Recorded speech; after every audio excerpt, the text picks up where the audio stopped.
Okay, may everyone can say 3 times sadhu, sadhu, sadhu to start the Dhamma talk. Namo tasse bhagavato arahato samma sambuddhasse. Namo tasse bhagavato arahato samma sambuddhasse. Namo tasse bhagavato arahato samma sambuddhasse. Ayoniso bhikkhave manasikaroto anupanna jivanga savang uppajjanti uppanna changa sava pavaddanti yoniso chako bhikkhave manasikaroto anupanna jiva asava uppajjanti uppanna changa sava pahiyanti. Dear Dhamma friends, we are in a retreat, and each day in this hour we used to have a Dhamma talk, and for all the series of talks we have selected the particular sutta known as the Sabbasawa Sutta as a common topic. So whenever you refer to the books, you may find that book in the middle and saying, the Majjhima Nikaya, inside in the Sutta Pitaka. The Buddha, by his own initiative, he has taken time to teach about this asava, and this asava, the Pali term, has been translated into English as taints and influxes. These are the kind of taints and influxes, often effortlessly tainting our stream of consciousness. They flow in to our stream of consciousness, whether we like it or not. And taints are usually defiling our mind rather than purifying.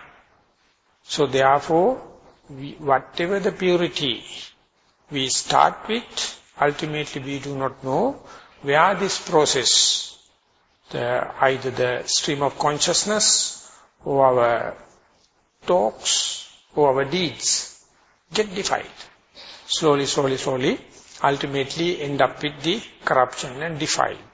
So even the Samaritans, even the well-wishers, find it difficult to keep the stream of consciousness pure.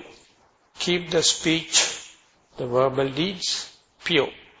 Keep the physical deeds pure.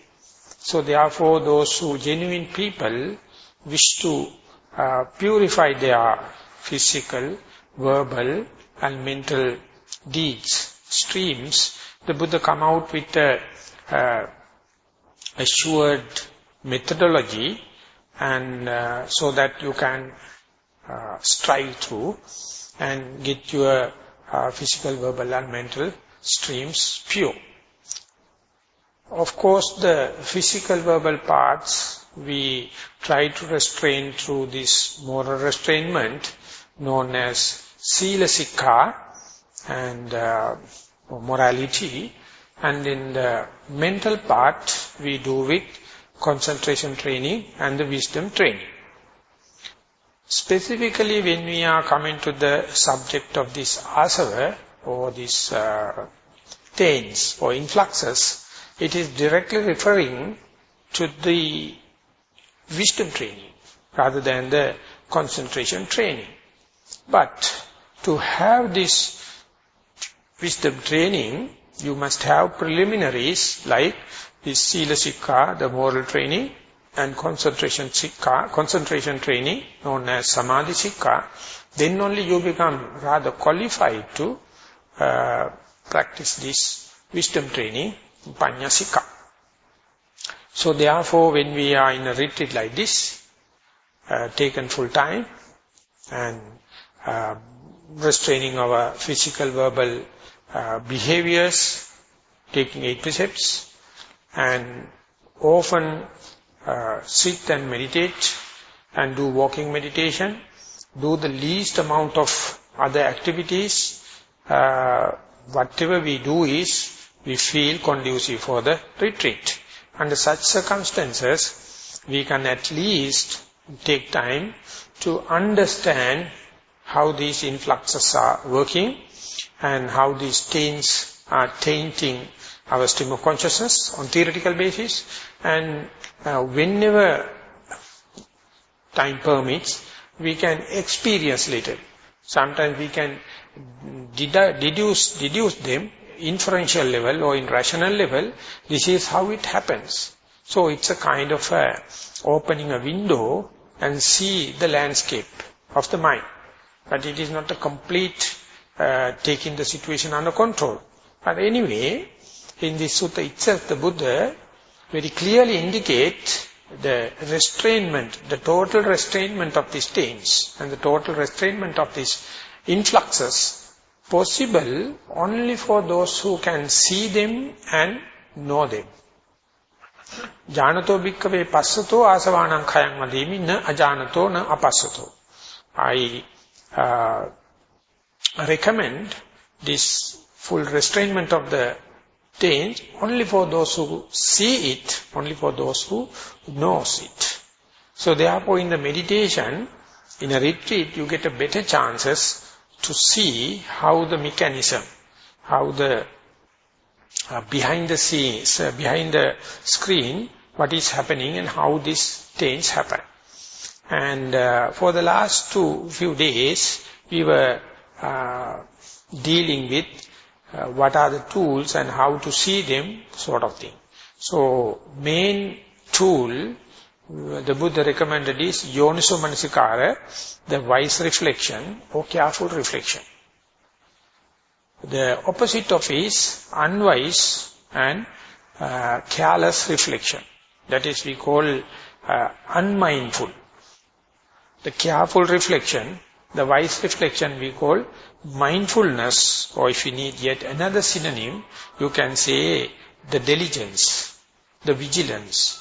Whenever you become diligent, whenever you become vigilant, whenever you become careful, you are developing some kind of a skillfulness for this profitable kind of reflection. Some teachers interpret it as a radical kind of reflection. Our mind is so conservative. It is so in a rut. It never shakes off its own habits, traits. So therefore, whenever it cut through, whenever it see through, it's worth calling a radical reflection. This radical reflection referred only to the wisdom training. Of course, the concentration training and the moral training is conducive for that.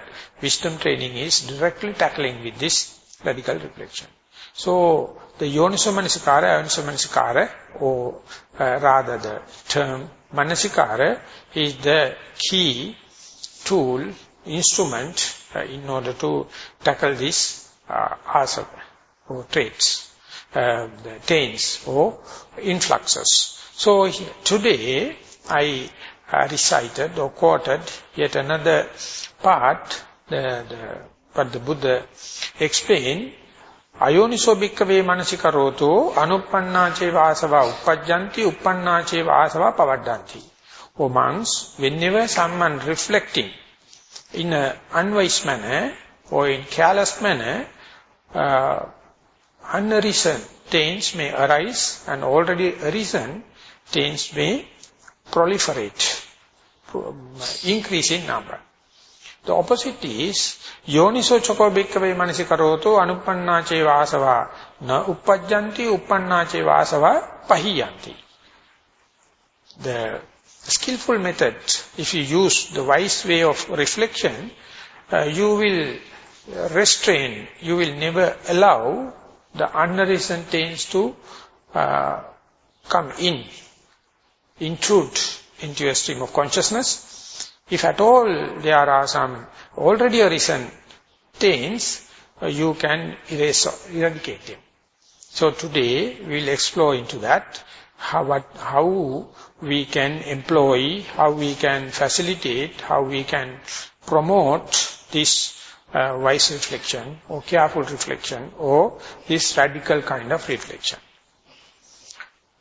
If we are to take an example in the sitting meditation, we know our mind is just a monkey mind.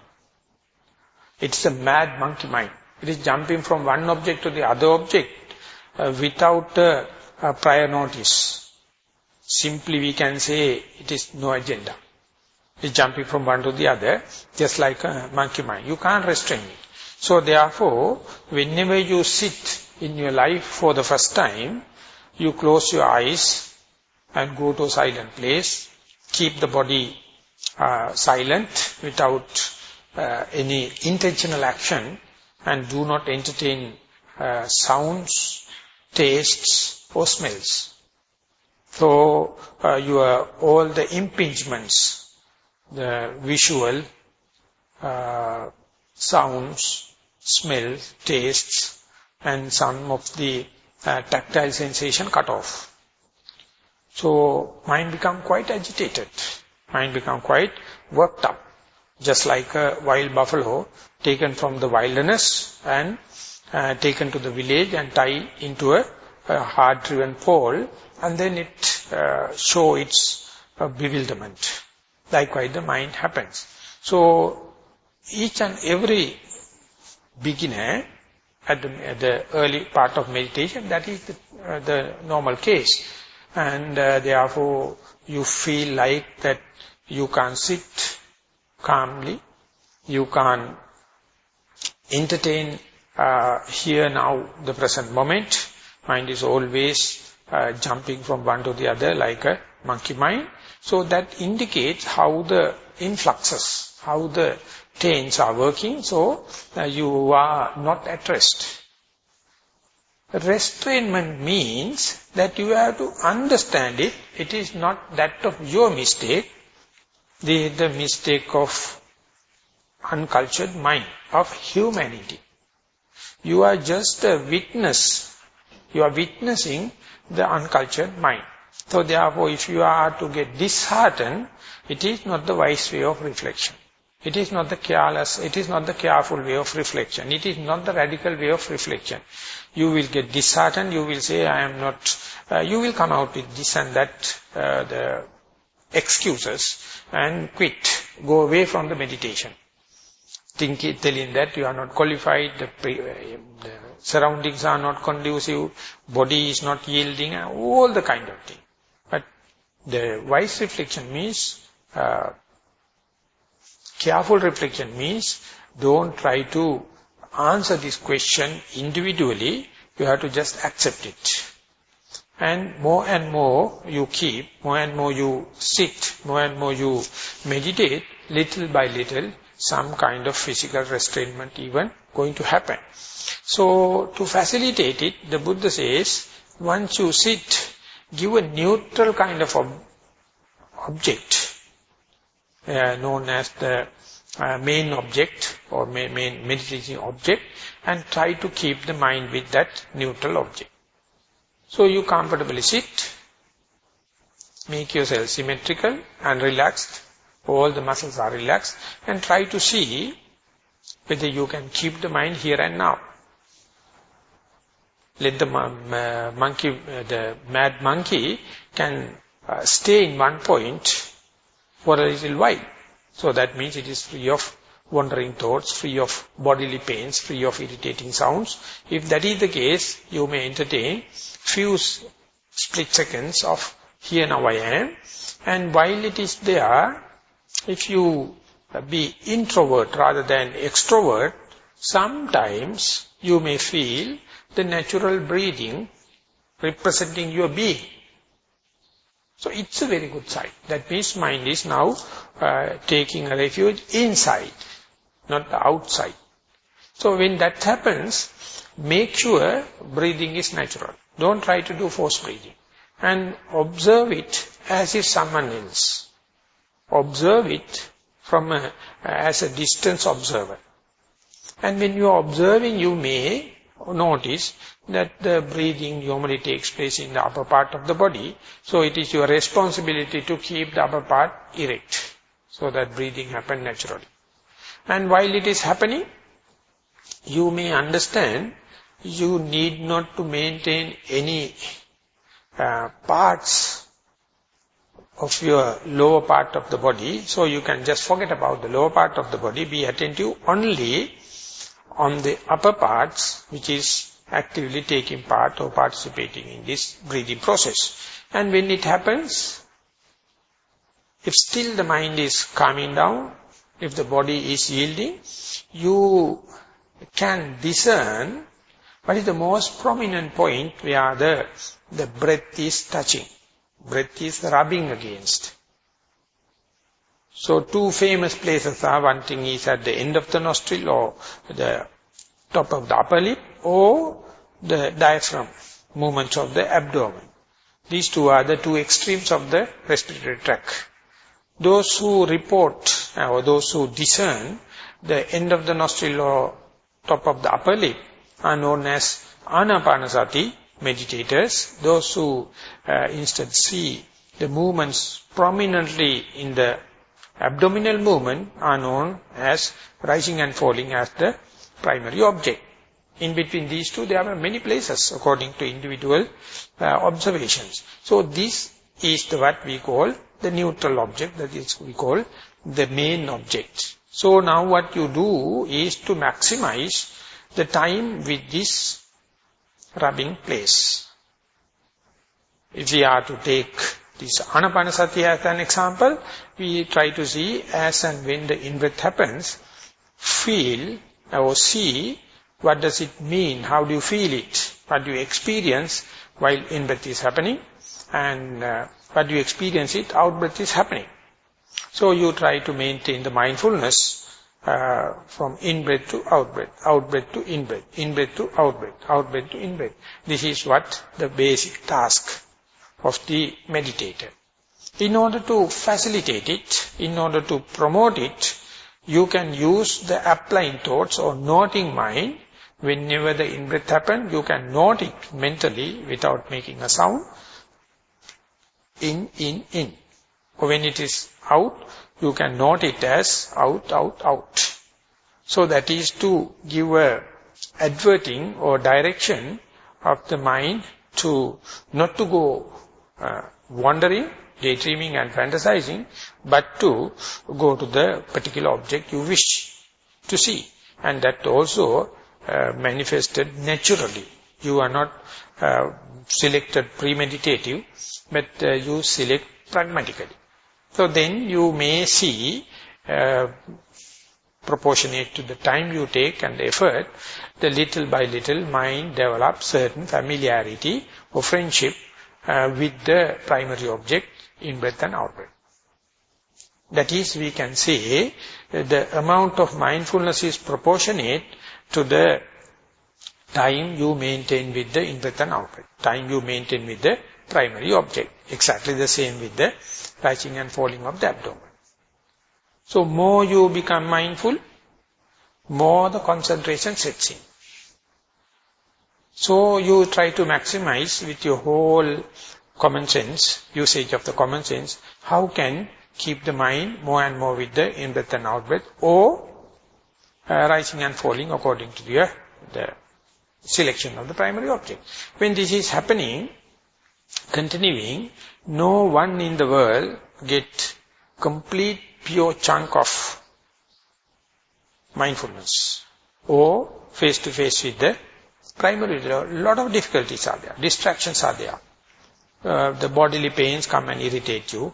All of a sudden, uninvited sounds are coming, distracting you, and wandering thoughts, daydreaming, fantasizing, and mind wander off. These things are happening. Whenever such thing happens, usually our mind gets little discouraged, and it becomes hesitant, thinking, am I a qualified meditator? Am I really developing the mindfulness, or am I really increasing the daydreaming or fantasizing, or am I always irritated with pains and the sound, like a lot of negative, lot of discouraging thought arises. So this is the point that I wanted to take it as an example to see under such circumstances, what does it mean by wise reflection? What does it mean by careful reflection? What does it mean by radical reflection?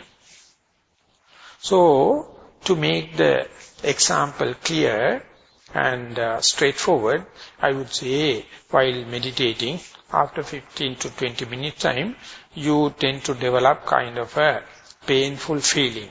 For example, we say in your right knee, knee starts to give pulses and impulses of painful feeling. At the beginning, your object of observation or the in-breath and out-breath is more prominent, and as and when the in-breath happens, the mind is be prepared to be with the in-breath and out-breath. Meanwhile, after a while, you may feel there's a disturbing pain slowly increasing from the right knee. When the pain becomes more throbbing, more distracting, more prominent, more powerful than the sensation of the in-breath and out-breath, then you are facing a critical question. What to do? What is the technique? How should I reflect upon that? So this is the point we can take. What does it mean by the yoniso manasikara? That means the careful reflection. And what does it mean by the ayoniso manasikara? That's careless or unwise reflection. Whenever the pain is going to overpower the sensation of the in-breath and out-breath, untrained mind, uninstructed mind, or unwise mind is often develop kind of antagonism or hatred towards the pain. It rationalizes telling, my wholesome object is the in-breath and out-breath. This pain coming from somewhere else and disturbing my meditation, therefore I have to get rid of that. I have to wipe it off. Like the antagonism, the dislike towards the pain arises. Whenever that kind of antagonism, kind of displeasure, that painful feeling arises, the hatred or irritation as an influx creeping to your stream of consciousness. More and more you react to it, you are knowingly or unknowingly facilitate this hatred. Facilitate the irritation, and ultimately you will get tensed, and you will be much worried as to this painful feeling is distracting me and disturbing me, therefore I can't see in-breath and out-breath. Like you try to push it away and wipe it off. Even if you are noting the pain, you fail to notice your influx of hatred. If this is the case, what is the wise reflection?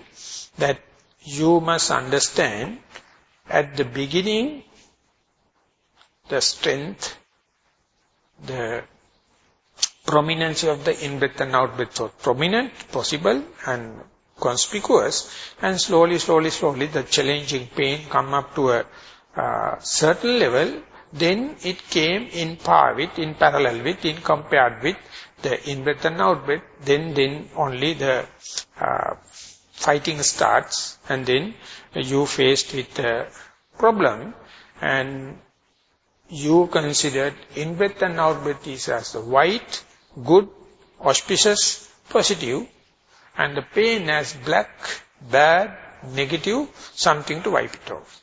So now you are discriminated, or you have a choice. In-breath is good, pain is bad. So therefore, invariably the hatred arises. You fail to note this hatred. In the sense, you fail to note this influx. You fail to notice this taint. This is called patigasava. Patigasava means the hatred as a influx. Hatred as a trait, the taint. So, wise reflection is, while this is happening in a habitual way, while this is happening in a rut, you must be radically reflecting, radically careful, radically attentive as to see without your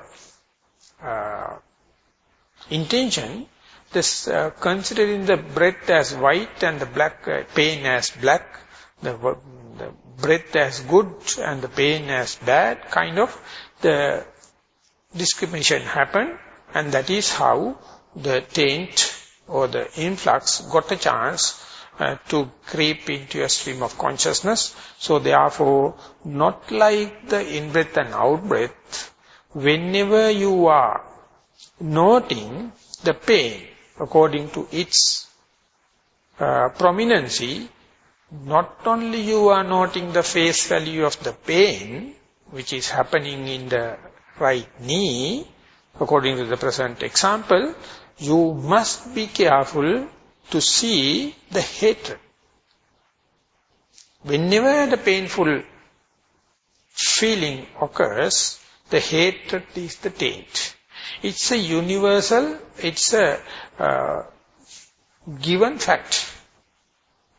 Only you are exposing yourself, only you are remembering that, and your noting must be double-fold when compared with the single-fold noting of the in-breath and out-breath. That is we call the Yoniso Manasikara. So, if you become familiar with this technique, Yoniso Manasikara, if you become skillful in as and when the pain arises to see its throbbing, cutting, burning, piercing, kind of torturing, together with your hatred towards that, your negative feeling towards that, you with time will understand your reaction is the main root cause for these taints to arise. And that reaction, the unskillfully you may claim this as me, this as mine, and this as myself, but the Buddha theoretically says, definitely it is not yours. It is not you, your soul. It is not created by you. It is a rut. It's a habit. It's a kind of a seasoned one. So therefore, rather than claiming the pain, or rather than claiming the hatred toward the pain as me, my soul, contemplate it as it is not me, it is not mine, it is not my soul. That is the way one day, skillfully or radically, you will note the pain in the neutral mind, without hating, without developing antagonism. So that is the radical thing I am going to discuss. That is the thing, radical thing the Buddha introduced you. Don't try to note the pain in the traditional way, in the conventional way, rather note it in the radical way. So, you must be, first of all, be well instructed. Otherwise, yet another principle is, uninstructed mind never take this kind of a wise reflection. Never take this kind of a careful reflection. Never take this kind of a radical reflection. Therefore, the Buddha says, first and foremost, you must listen to the Buddha, or a disciple of the Buddha, so that you will be armed with, be ready with, be prepared with this technique. And the second thing is, as and when the pain arises, you must note it in a relaxed manner, rather than tensed, rather than irritated way. Because tense and irritated means you are going with the traditional way, unwise way, and careless way, you develop hatred. But if you go prepared, well instructed, one day, accidentally, you may come to face with the pain and note it with the pleasant mind, and the present mind, and with the neutral mind, and with the relaxed mind. That is the time only that you can understand what is the arising phase of the pain, the existence of the pain, and natural cessation of the pain. If you are fighting with the irritation, if you are fighting with the negative, you will never see the cessation of the pain because you are so irritated. You have no freedom in the mind. So that is how you are fertilizing the pain to increase rather than understanding the natural characteristics of the pain. So, whenever you come back again to the in-breath and out-breath, your neutral, natural, primary object, definitely you will note it in the single fold, traditional way, in-breath, out-breath. And there, as far as mind is face-to-face the in-breath, or face-to-face with the out-breath, you can say mind is free of taints, free of influxes. But whenever challenging happens to the pain, sounds and thoughts, you have to have a double-fold noting. And if you are successful in double-fold noting, that means noting the pain as pain in the right knee and understanding and facing the influx, the hatred, then your mind develop hilarious feeling. It develop the mental power. It's more accelerated, and that particular mindfulness is very sharp and is very versatile, and the kind of energy you are developing is you feel full confidence because you employ your own technique in the appropriate time, and you got the situation under control. And equally, whenever you successfully noted the pain and see the beginning of the pain, the middle of the pain and end of the pain, you develop kind of a momentary concentration. It's a very high potential, very powerful. And the wisdom you develop is a really radical. It is really careful and wise. And technique is only given by the Buddha. You have to earn the faith. You have to earn the special kind of energy. You have to get the high potential, powerful mindfulness, concentration and the wisdom. So therefore, more than the primary object, the distracting pain is the source for the sharpening of the faculties. The faith to become high potential. The energy to become fully striving energy, heroic. And then mindfulness to become power of mindfulness. And the concentration to become versatile. And the wisdom to become lasting. So therefore, if you are skillful you will develop rather welcoming idea towards the pain rather than pushing it off. Earlier you had the negative feeling to get rid of pain, and whenever the pain happened you have a long face and discouragement and kind of thing. But even if you tackle a slight kind of a pain and see the beginning and the middle and the end of the pain through this skillful and the wise way of reflection, you will be welcoming the pain. As and when the pain arises, you will wisely reflect upon that. This is how it initiates while I am observing the primary object, and this is how it becomes overpowering the primary object, and where I started noting it, not in the conventional way, but in the double-fold noting the pain as well as the undermining taints, the hatred. And then when it ceases to exist, naturally the mind will go back to the primary object.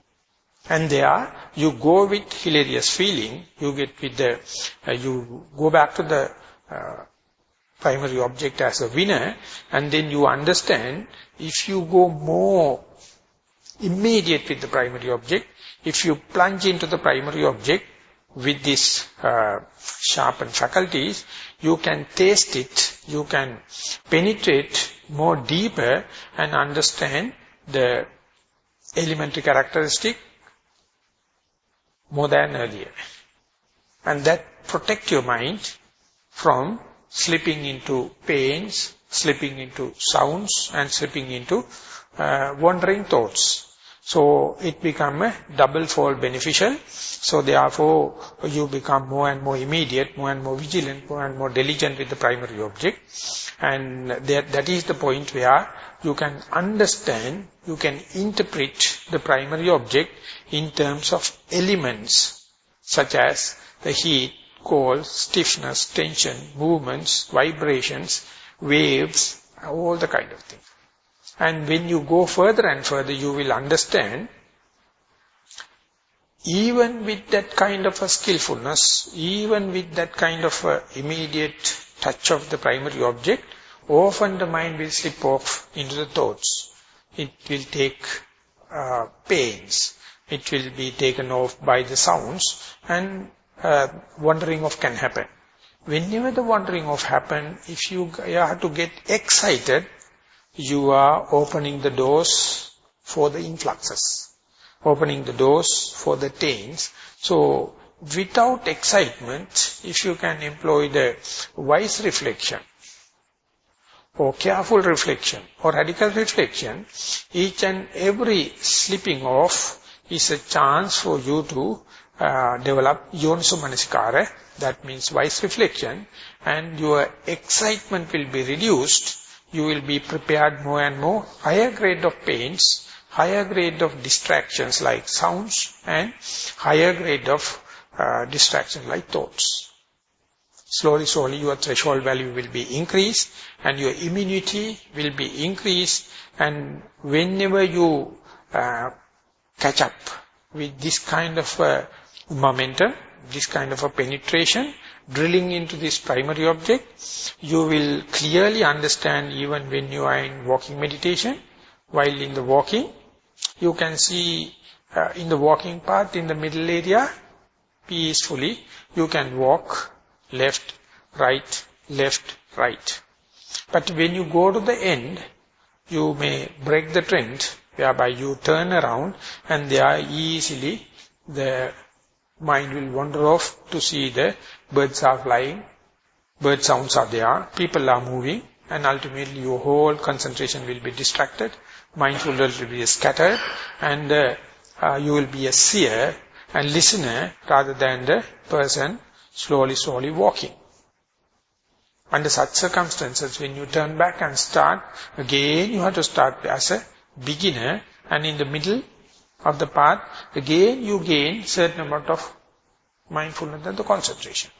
There also, whenever the mindfulness and the concentration intact, you can see, and you may see, you are bound to see, while you are peacefully walking with the left leg and the right leg, right round the same sounds are there.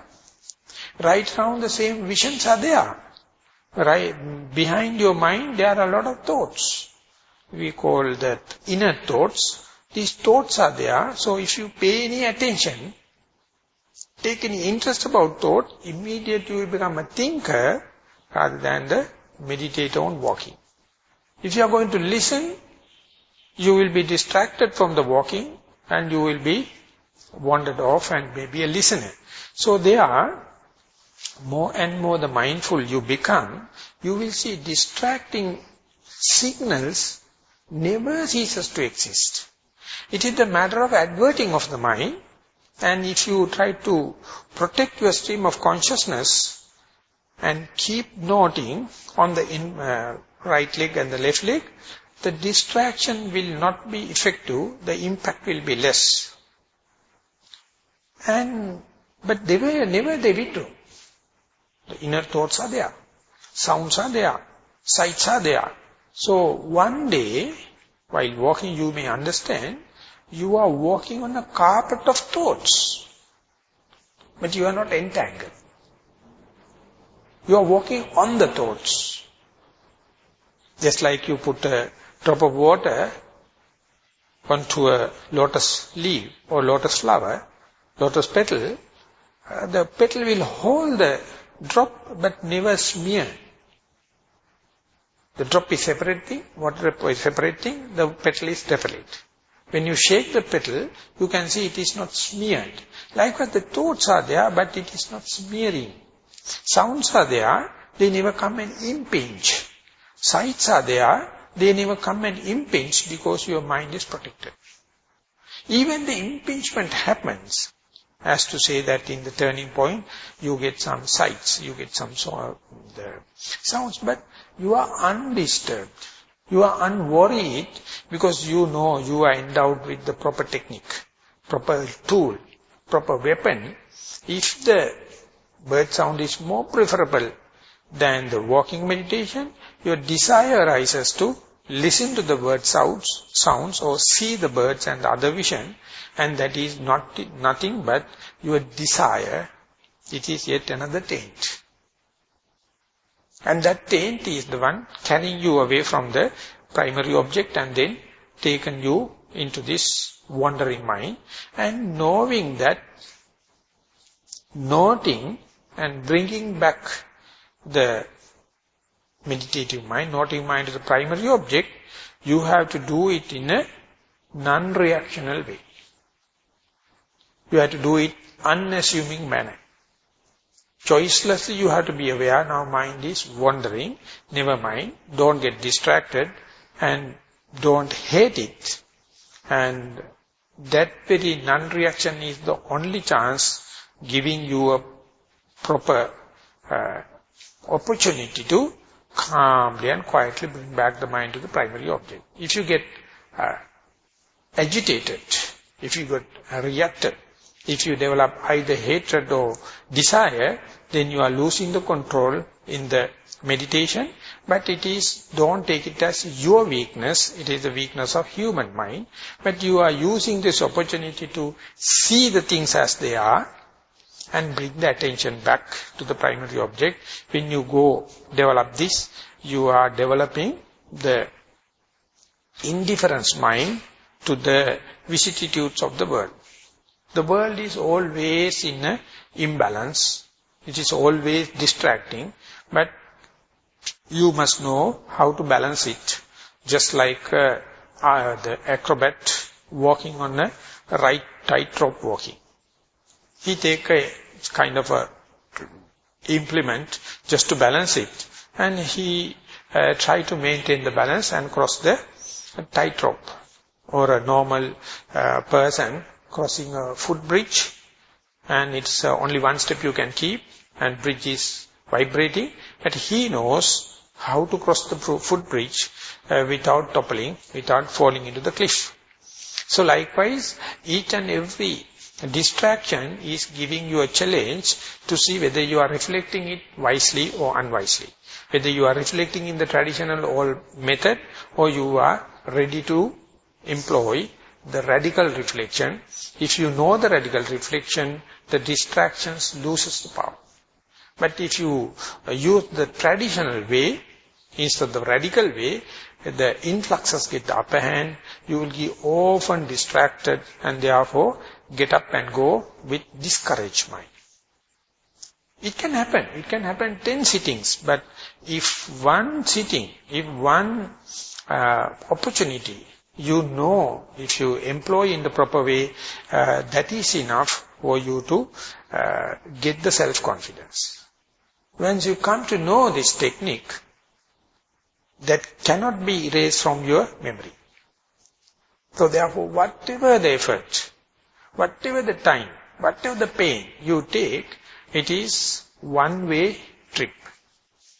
This is the establishment of mindfulness in the sense, or establishment of wise reflection, or understanding of radical reflection. For that one day, you may conclude distractions are a must for a successful yogi. Another way you can interpret distractions are free of charge. Enough. You think that Singapore is full of distraction. No, when you even go to Sri Lanka, full of distractions. Wherever you go to a soundproof auditorium, distractions are there. And you do whatever the measures. People are planning and developing meditation centers to cut off distractions. But they never find Nibbana in it. Nibbana is completely different thing. You have to earn it. It is earned through distractions. So therefore, whenever the distraction happens, if you know how to tackle it. The Buddha says, if you are tackling a poisonous snake, don't tackle it by the tail. Hold it by the neck. Otherwise it will bite. Likewise, each and every distraction is a poisonous. If you know how to tackle, where to tackle, when to tackle, then you will feel hilarious. So therefore, don't develop this kind of negative feeling toward the distraction. That means you are already lost in your war. You can't declare war, you can't wage a war without tools, without knowledge. And therefore, Buddha is to give the enough information or knowledge and instructions and develop the tools through mindfulness and the radical reflection. And when you go there further and further, you will reduce to one little thing. You will sum up to one little thing. Non-reaction is the way of wisdom. Reaction is the way of the weak person. He just reacts. Those who have no backbone, they are reacting. Those who have the backbone, they never react.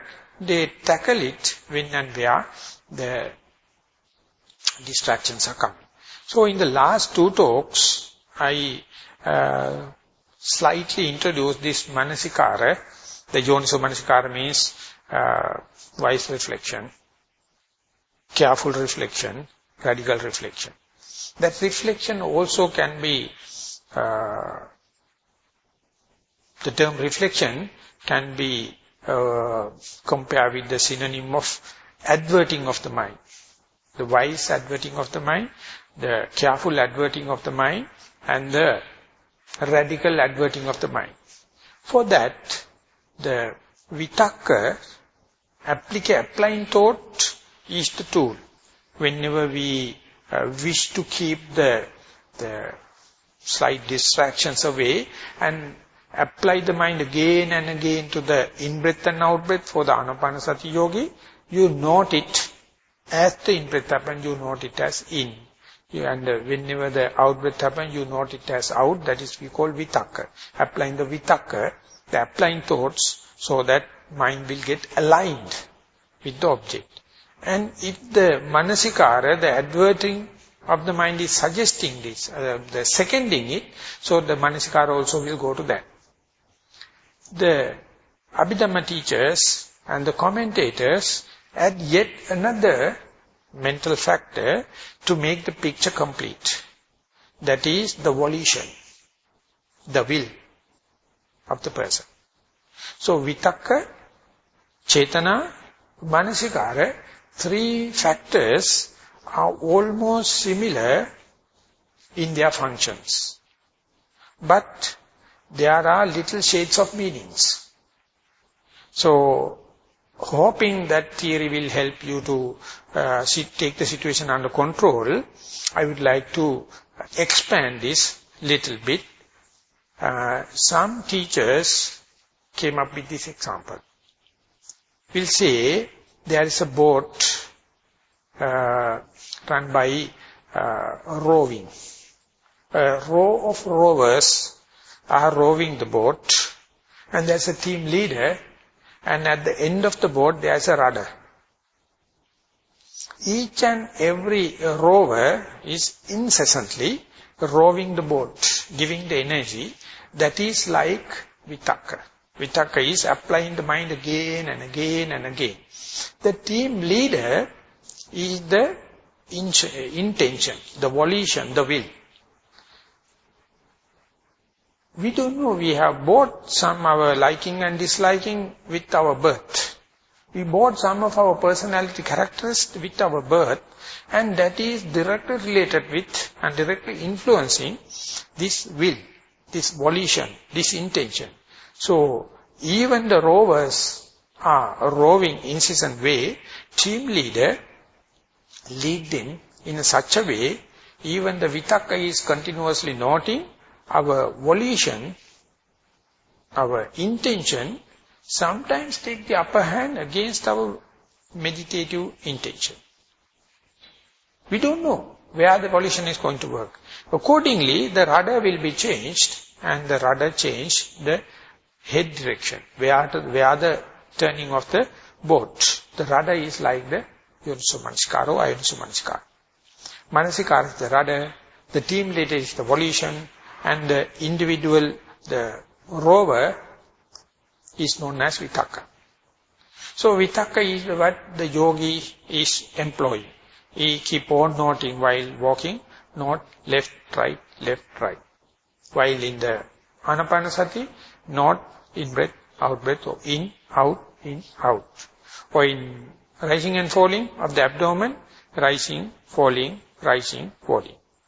Whenever you wish to divert or direct or advert the mind directly to the object, you keep on increasing number of notings, rising, rising, rising, falling, falling, falling, rising, rising, rising, falling, falling, falling.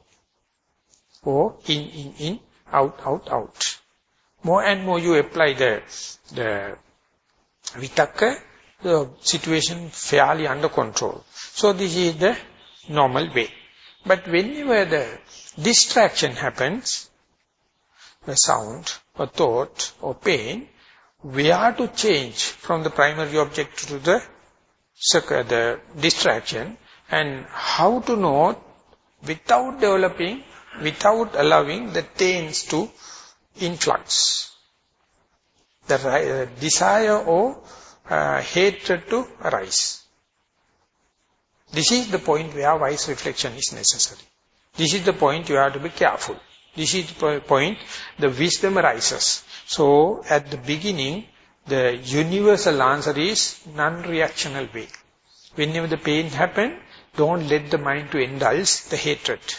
Whenever the sound happens, don't let the mind to indulge the hatred. Whenever the thought happens, do not entertain the thoughts with hatred or with desire. So all the time in the meditation, not that hatred arises. Some yogis, while meditating, the light and light perception arises. They note the light and light perception with desire. It's equally damaging, just like a hatred towards the pain. And some people feel the attraction for meditation, magnetized for meditation. And they keep on entertain this light and the lightness and some smooth healing kind of vibrations. Everything they fail to communicate with the primary object. They fail to relate with the primary object. Instead they get amused and abused on these good feelings. That is also Ayoniso Manasikara. So therefore, Ayoniso Manasikara is not related all the ways with the hatred. Some desire also can happen. And the most tricky and the most difficult to understand is the delusion, the bewilderment. It has no coloration like liking and disliking. It's a bewilderment is there. The example is, for example, you are very keen, very face-to-face, you observe the rising mode of the abdomen or in-breath, right from the beginning, through the middle to the end. You know the beginning is very subtle, and the in-breath start very subtle, and you catch as early as possible, and continue with the in-breath, and you feel the middle rubbing sensation full of your nostril and feel ultimately tapering off to the subtlety. When the subtlety happens, it is leading you to an abyss or gap. Before coming into the out-breath, there is a gap. That is the point. No feeling, no liking, no dislike, and there is no memory. You feel like it's a black box or blind spot. Unless otherwise you develop fair amount of mindfulness and fair amount of familiarity with the in-breath and out-breath, you will never come to know what is happening in the transition between in-breath to out-breath. But go into that. There are some other easy examples. Going through them only you will be develop the skillfulness or efficiency how to tackle the gap. The early examples are, supposing you manage to see in-breath and out-breath for 10 to 15 minutes, you are lucky enough not to get so much of distractions and mind is mind falls calm and quiet, direct with the primary object. And after a while you report, you experience no breathing. You can't feel the breath. And their mind will be bewildered. You don't know what to do. Either it is falling into the sleepiness or entertaining doubts. Ultimately you say, I can't meditate because there is no teacher, there is no way to get the instructions. I am going and facing with this situation, no breath. This is also a gross area where if you are skillful, you can understand this is, at the beginning, breath is gross, and then it goes to the subtle, and until when it goes to the subtler situation, at the subtler situation, you are at lost. You can't report it, you don't know what to do, where to go, the bewilderment arises. That bewilderment, not like the gap between in-breath and out-breath, it is happening in the gradual way, so therefore you can take it as a subject matter to tackle. My teacher says, if you experience once or twice this way, next time, whenever you are going to have a successful sitting, be prepared. Know that at the beginning you get a gross feeling of in-breath and out-breath. You can discreetly and discriminately say, this is in-breath, not out-breath. This is out-breath, not the in-breath, like discrimination happen.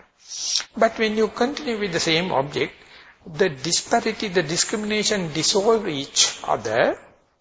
Ultimately, in-breath and out-breath both appear like a vibration. Both appear like a kind of a movement or lightness. The similarity arises rather than the discrimination. Then onward when you go there, this vibration, this movement also ceases to exist. The mind read it as if you are not breathing. But what happens is, the in-breath and out-breath become inseparable and their bewilderment arises. That is the tricky point. You must not lose the heart. Instead you must reflect back and see, if I am to stop the breathing, I must die. And therefore the commentators give a hint. It says there are 5 instances in this existence where there is no breath. So you have to consider and see, am I under such situation? One thing is, as you in the mother's womb, before the parturition, there is no breath. When you are diving into the water inside, diving, no breath. Whenever you are in the 4th jhana, no breath. Whenever you are in the Nirodha Samapatti, no breath. Once you dead, no breath. While in the meditation, if the mind comes and say, I can't feel the breath and it is no more, then you have to ask, am I in the 4th jhana, or am I in the Nirodha Samapatti, or am I dead, or am I in the mother's womb, or am I under the water? Otherwise, you have to do the positive thinking, just keep, this is the point where the bewilderment happened because of no desire, no pain, no hatred. The mind is with the bewildered situation. You have to awaken into this situation. This is rather indicating the middle path. When the middle path happens, if you fall asleep or entertain doubts, definitely you miss the bus. So, be alert, be vigilant, be diligent, be mindful. Under such circumstances, much more challenging than be mindful with the gross breath, gross rising and falling, gross left and the right, Gross left and the writing is the Montessori class lesson. So that it is slowly tapering into the very subtle situation. You have to double fold your mindfulness. You have to double fold your energy. You have to double fold your vigilance, the diligence. That is what indicate the progress. So when you are progressing, the wise reflection and unwise reflection become very critical. And your careless and carefulness matters much in the deep meditation. Your radical reflection must be there. Otherwise you will be ever rotating in the same vortex. You will never cut through and go to the orbits. To go to the orbits and go beyond the gravitational level, you must have a number of rockets, launching rockets and the other rockets, then only you can gradually escape from the gravity. So, in the asava, when you are tackling with the asava, if you do not know these tactics, often the influxes and taints and come and make you sleepy, make you slimy, or make you entertaining doubts, and you will pushed away from the mainstream. So therefore, pushing away from the mainstream is the, in a way, good sign. You to be aware of the wise reflection and the unwise reflection. Radical reflection and the careful reflection. So, whenever such thing happen, if you can articulate it, if you can put into words and relate to your teacher, and still the teacher also skillful in that, the communication takes place. That communication is not with the teacher, but directly with the Buddha. So you are bridging the gap of 2600 years, and you are directly going to the Buddha's mind, Buddha's instructions, and each and every challenge, each and every pit hole or pothole or mishap is kind of a sap of your Dhamma, the juice of Dhamma. The unwise people consider it as a point to be disappointed, but the wise reflection indicates it's a good sign. It's a sign of progress, but yet not by its face value. You have to penetrate it, and you have to chew it, you have to macerate it, you have to taste it, and you have to digest it. When you are digesting, the Dhamma become part and parcel of you. Otherwise, adhamma, or this influxes will be part and parcel of you, and you will start talking, I have done meditation, and it is a failure, and don't go for meditation. Nowadays meditation is no at avail, it is just a wastage of time, mind your own business, like you will discourage the people.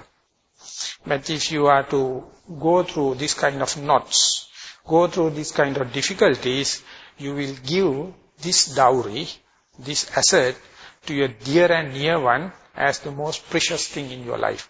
So therefore, first and foremost, you have to understand and you have to see taints as and when it arises.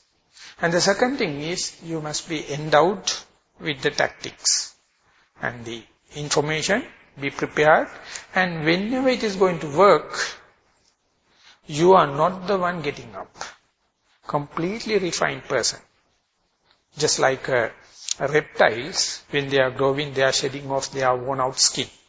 Like what your old, the egoistic idea, your old likings and disliking, and your reactions will be shed off, and you will be more versatile, you will be more agile, you will be more rejuvenated and welcoming, or in a rather not reacting to the difficulties will be one of your main features. That is how the insight yogis are different from the other yogis.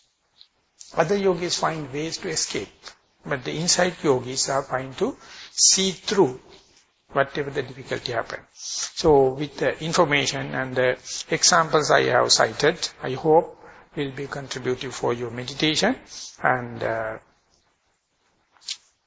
may you be skillful in using in appropriate way and feel the taste of Dhamma and progress as the time goes. Thank you very much for listening.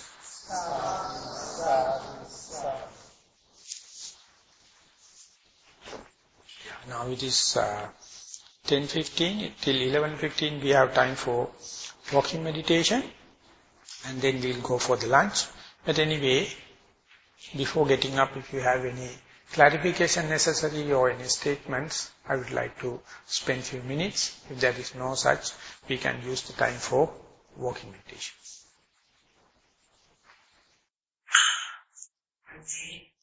Breathing meditation, settle, and I take my primary object as my unselfish breath. Then, as in the response, the sensation may arise, whatever. So, when it is overpowering, then my mind goes to it and tries to stay with equanimity and knowing. Then should I continue in the scanning of any sensations of the body as sometimes instructed by some Vipassana masters? Or should I always come back to the primary object breath?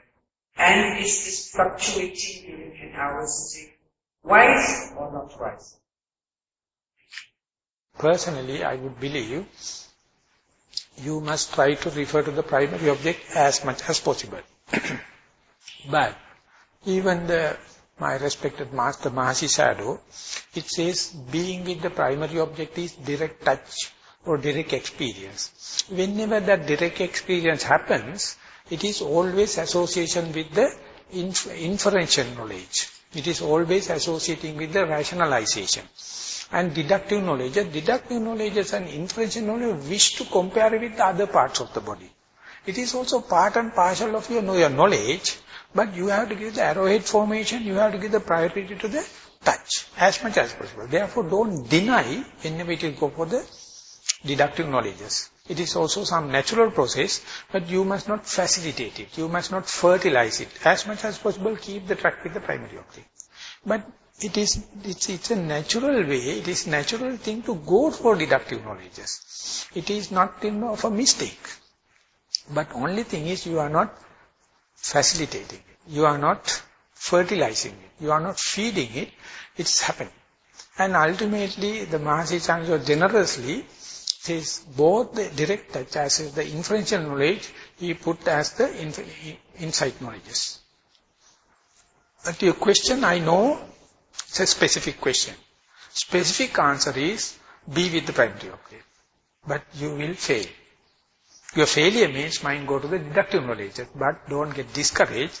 It is something to be appreciated, but mind, that your main thing is to keep as much as possible, maximize as much as possible with the primary object.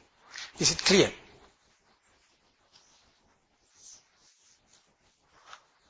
So when I sit for my sitting and I have made the object being the breath, then I must come back and anchor there. If I keep sitting and I say, in this sitting, I wish to scan the sensations, nothing like, of course many blind spots, many blank rooms, feeling, no sensation. Then is that what I should do when I think that I want to do like a Vipassana scanning? If it is happening, you escape. But if you are doing with intention, you will cut your marks. You are doing bad things. Don't employ any intentions. Don't implement any volitions. If it is happening, okay. Because you use the term imagination. If you are going to lose the primary object and the body, then onward it is going to the mental proliferations. And you lose the limit, and you will be complete engrossed in thinking. But inferential knowledge is not complete thinking. It is something practical. But to go to the inferential knowledge, you have to sacrifice the primary object. It is happening, but never mind. But if it is going beyond the inferential and going to the imagination kind of thing, you are wasting time. So therefore, when it happens, if the mind naturally goes, never mind. Because it go and stop at the inferential level and you come back, possibility to the primary object. But if you are entertaining and letting them go further and further, it may be just imaginary and ultimately you are wasting time. So therefore you give the priority to the primary object. If it is happening, never mind. But don't do it.